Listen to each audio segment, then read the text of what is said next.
Shalom amigos, ¿cómo están? La Parashá Re que toca leer en estos momentos trae muchísimos temas muy interesantes y una persona muy habitual a este canal y al sitio serjudío.com me mandó este mensaje que quiero responder. Tiene algunas cosas que son bastante interesantes, otras que son bastante dificultosas porque no atienden a la verdad histórica ni espiritual. Por eso me gustaría que me acompañaran en esta respuesta. No va a durar mucho y espero que tenga mucho valor para ustedes. Si quieren, pongan pausa unos instantes para leer la carta y luego podemos proceder con mi respuesta para este amigo que viene aquí.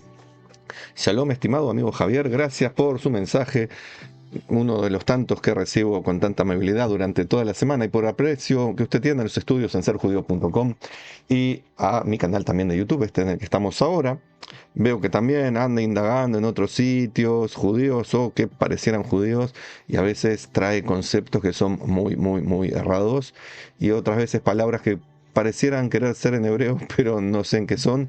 Por lo tanto, le pido claridad y distinción, como siempre, a cuando use los términos. Por ejemplo, hoy hay algo bastante grave cuando habla de que los judíos erigen seres divinos para adorar, tomando a humanos como divinidades. Eso es un error muy grave de parte suya.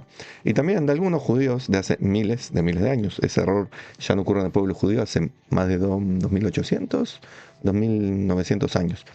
Así que vamos a ir respondiendo con claridad, pero también con firmeza, al estilo habitual mío, porque en su carta hay confusiones que conviene corregir sin duda para no seguir con estos errores que vienen de siglos, que no en el pueblo judío, fuera del pueblo judío, que tanto daño causan a nuestro pueblo y también a la espiritualidad y a la vida de los otros pueblos. El primer punto, el más delicado: los judíos, desde hace por lo menos 2800 años, jamás adoramos a humanos como seres divinos. Creo que en realidad nunca en la historia judía tomamos a un ser humano como un ser divino. ¿Está bien? Pero la idolatría dejó de ser un problema para el pueblo judío hace 2800 años, 2600 más o menos.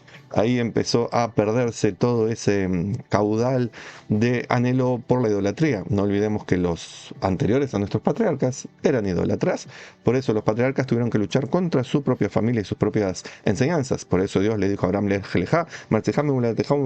dijo, andate de tu casa, de todo lo que esta gente cree, de todo lo que es el entorno en el que estás, no porque tú ya eres idólatra, sino porque tú te diste cuenta de la falsedad de los ídolos. Y entonces tienes que generar una nueva familia que no caiga en los mismos errores que la familia de la cual procedes. Y eso es lo que está haciendo el pueblo judío desde entonces. Y como le digo, ya adorar divinidades en el pueblo judío, puede haber uno o dos que lo haga, divinidades que no son Dios, pero el pueblo judío está curado de esa enfermedad hace milenios. Y ahora me puse a dudar si alguna vez adoramos a seres humanos como dioses. Creo que ese error nunca pasó. Sí, sigue siendo hoy en día muy común en las religiones. En el pueblo judío ni siquiera desde 2900 años creo que nunca fue, pero bueno, sigamos. ¿Por qué? Porque todo esto es una idea ajena al judaísmo, erigir a personas como dioses. Así que no entiendo cómo llegó usted a esa falsa conclusión de que los falsos mesías se convirtieron en dioses, ¿cierto? Pareciera que los judeocristianos, así como se llamaron los primeros judíos que abandonaron las sanas creencias del judaísmo para creer en su maestro Jesús, si es que lo existió realmente, pero ellos no lo creían un Dios, en modo alguno pensaban que era un Dios ni un hijo de Dios. Eso fue una creencia que se fue instalando viniendo desde el Imperio Romano. Fueron Constantino, su mamá, la Sofía, que de santa no sé qué tenía, y otras personas las que fueron convirtiendo a esa imagen mitológica de Jesús en el Dios que tantos miles de millones de personas creen y creyeron, pero de judaísmo no tenía nada.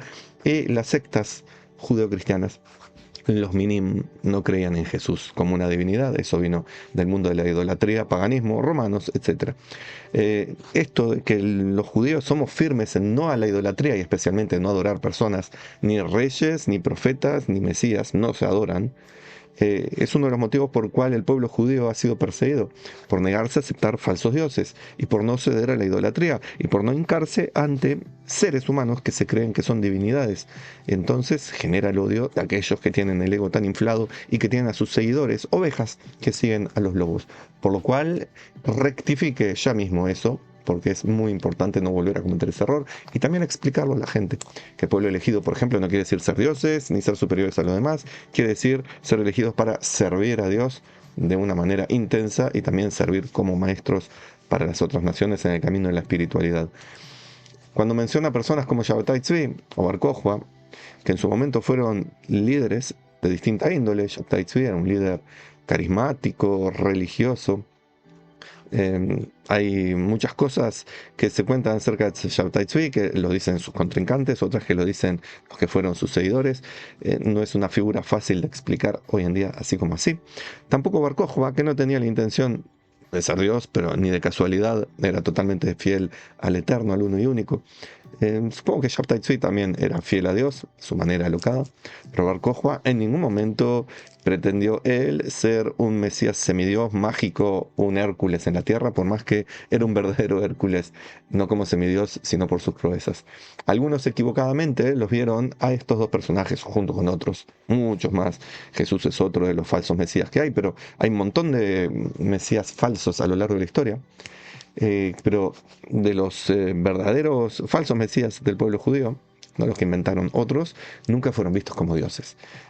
Porque el pueblo judío no adora hombres, poco mujeres, ni intergéneros, no adora ángeles, no adora astros, no adora ideas abstractas. Lo único que se adora, que se sirve, al que se reza, en el cual se cree como el ser divino, el cual se sabe que es el ser divino, es el uno y único Dios. Hashem, Adonai, el Dios de Israel. Así que hay que desterrar esa idea a Javier y todas las personas que creen que el pueblo judío adora hombres o personas, o ángeles, etcétera. Son cuestiones que no. Si alguien en su desesperación por factores históricos, como en la época de Shabbatai Tzvi o en la época de Bar Kokhba, por ejemplo, confundió a estos falsos mesías con personajes mágicos espaciales, fue un error trágico de uno o dos personas, no del pueblo judío.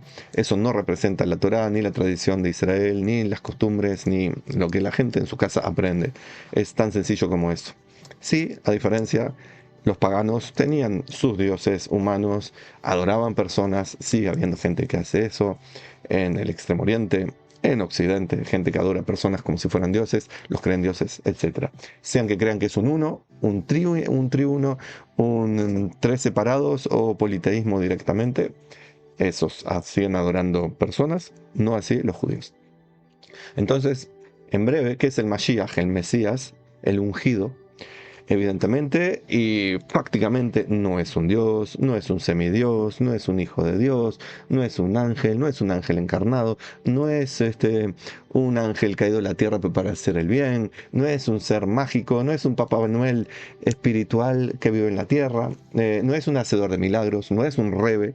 El Mashiach es un ser humano de carne y hueso, nacido de madre y padre igual que cualquiera, descendiente de la casa de David, pero eso no es lo principal, es una de las condiciones, pero no es lo principal. Lo que sí es principal es que es un líder político, que es justo, que es sabio y que guía al pueblo de Israel y con ello también guía al mundo hacia una era de paz, de justicia, de reconocimiento de la soberanía de Hashem. No se precisa milagros, no se precisa de magia, no se precisa de hechos fastuosos, lo que se precisa es paz, justicia y que el mundo deplore la idolatría y que el mundo reconozca en el Mashiach a un líder político que es digno de ser seguido. No un líder religioso, no un líder espiritual. Lo espiritual no queda por de costado, pero su principal rol y función es política. Es el líder del pueblo de Israel. El ungido, el Mashiach, es aquel que está en el rol del rey o cual sea la denominación en la época que toque, primer ministro, presidente, etc. Pero es el que lidera políticamente, no precisa ser Papá Noeladas. Es humano, nace humano, se muere humano, sigue siendo humano. Y se lo considera 100% humano, sin factores extraños, místicos, papanoeloescos. Solamente el ser humano puede ser el Mashiach. ¿Por qué? Porque es un ser humano, es un rey de Israel. En cuanto a los profetas, es importante entender que un profeta no es un adivino, no tiene necesidad de estar diciendo cosas del futuro, ni prediciendo, ni diagnosticando cosas del presente a través de la magia mental. Por supuesto que no es un mago, no es un hacedor de milagros, es alguien elegido por Hashem, por Dios, para transmitir su mensaje con fidelidad. La profecía auténtica cesó para la humanidad hace unos 2000 900 años, 3000 años, ya fue el último de los profetas de las naciones. No, un poco más lejos todavía, hace 3200 años, el último profeta de las naciones. Y los últimos profetas que quedaban del pueblo judío cesaron hace unos 2500 años.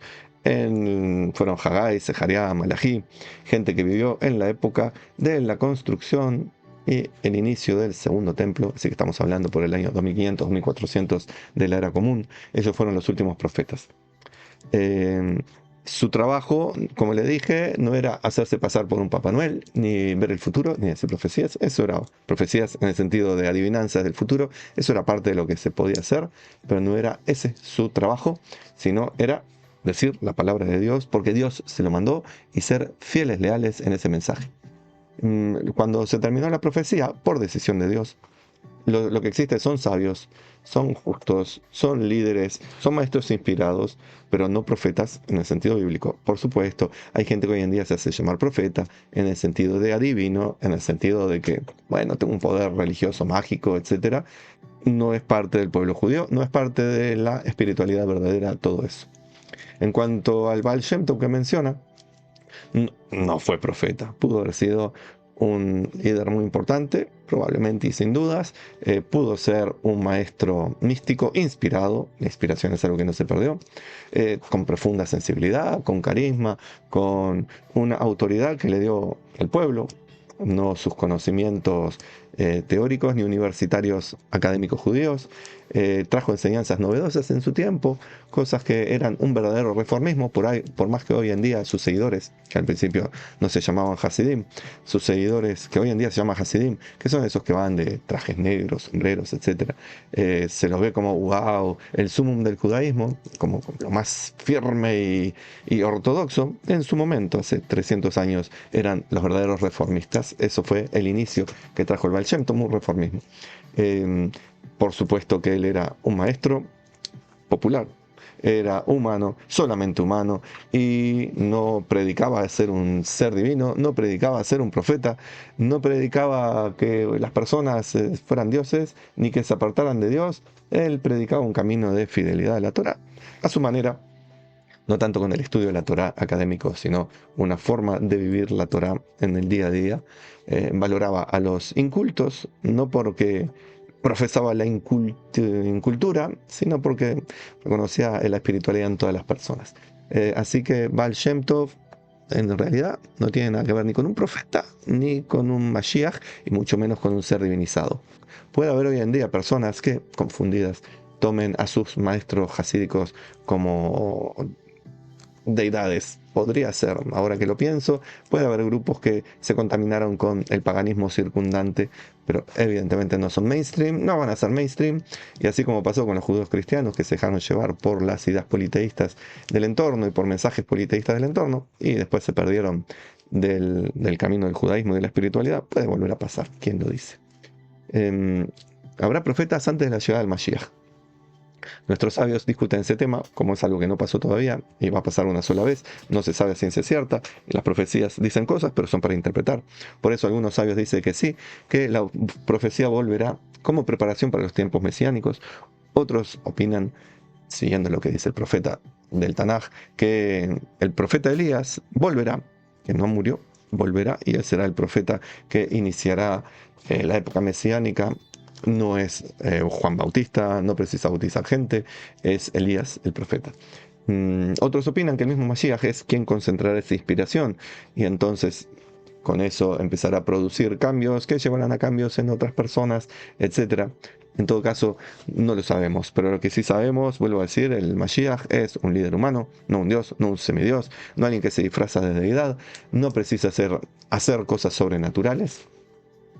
Lo que sí es que en la época mesiánica, cuando ya esté establecida, haya paz en el mundo, etc., va a volver a haber profecía, y no como algo así único de algunos, sino en el sentido de que todos comprenderán la presencia del uno y único Dios. Nadie estará dispuesto a seguir nuevamente idolatrías y cosas extrañas, nadie elegirá a dioses humanos, sino que la profecía permitirá que la gente viva con una claridad espiritual que lo llevará a una claridad psicológica, mental, emocional, lo cual llevará a una claridad material y será un mundo mejor, no por magia, sino por apertura de la conciencia espiritual. Así que quiero cerrar esto diciendo que cada vez que alguien apareció en la historia reclamando títulos falsos o se los atribuyeron a otros, como por ejemplo mesianismo, ser un líder carismático que podría serlo pero sin valores espirituales, o los que fueron considerados luego dioses, Jesús por ejemplo, eh, cuando eso sucedió, el pueblo judío supo con dolor que esas cosas que se inventan por fuera agreden a la identidad judía, agreden a las personas judías, nos llevan a vivir circunstancias tremendas, terribles, las expulsiones que sufrimos, los pogrom, etc. Así que es esencial que lo que el pueblo judío hizo hace 3000 años lo puede hacer la humanidad completa hoy en día. Reconocer el error de estar buscando dioses en lo que no es Dios. Vivir en su plena identidad como noágidas, personas gentiles que son leales al uno y único, siguiendo el camino del noajismo, las 7 leyes que él entregó desde Adán para la eternidad a la humanidad. Para el pueblo judío, uno es judío por nacimiento o por conversión, pero es necesario que también la esencia judía resplandezca en la vida de cada uno, con conocimiento de Torah, con emuná, la fidelidad al Eterno y a la propia identidad, viviendo el judaísmo, cada uno a su manera, pero sin abandonar lo que es el judaísmo. Así que mi deseo es que tengamos todos la claridad para hacer lo que nos dice el comienzo de la parashá. Mira, yo he puesto hoy delante de ti la bendición y la maldición, para que podamos elegir realmente la bendición. Cosa que la humanidad, el 99,8% de la población del mundo, el 0,2 o 0,02, ni me acuerdo, somos los judíos. Así que la inmensa mayoría, casi totalidad de la humanidad, pueda distinguir la verdad, la bendición, y vivir con firmeza por ese camino, dejando en paz a los judíos que vivan su propio camino, que es mucho más complicado, de 613 mandamientos, etcétera, no de 7. Y si cada uno vive con claridad, con firmeza, su identidad espiritual, y no estamos pregonando guerras santas, ni cosas por el estilo, ni adorando falsos dioses y cosas por el estilo, seguramente que será el tiempo de la redención, que esperemos que sea cierto que ya empezó, que estamos sufriendo los últimos dolores del parto, que son estos. Vieron que mucha gente sufre en el parto cuando está por parir el bebé, y esto es lo que está ocurriendo ahora, sin duda, son los Heblei Mashiach, los dolores del Mashiach, y Dios parece que no nos dio la anestesia epidural, así que estamos sufriendo. ¿Y por qué no nos dio la anestesia? Porque no hicimos lo necesario para recibirla, por lo cual la mejor solución, en lugar de estar sufriendo, es abrir la conciencia espiritual para que se terminen los dolores, se produzca definitivamente el parto de la era mesiánica y podamos vivir en paz y tranquilidad todos. Mi deseo es que tengamos shalom, paz, bendiciones, brajot para Israel, para todo el mundo. Amén.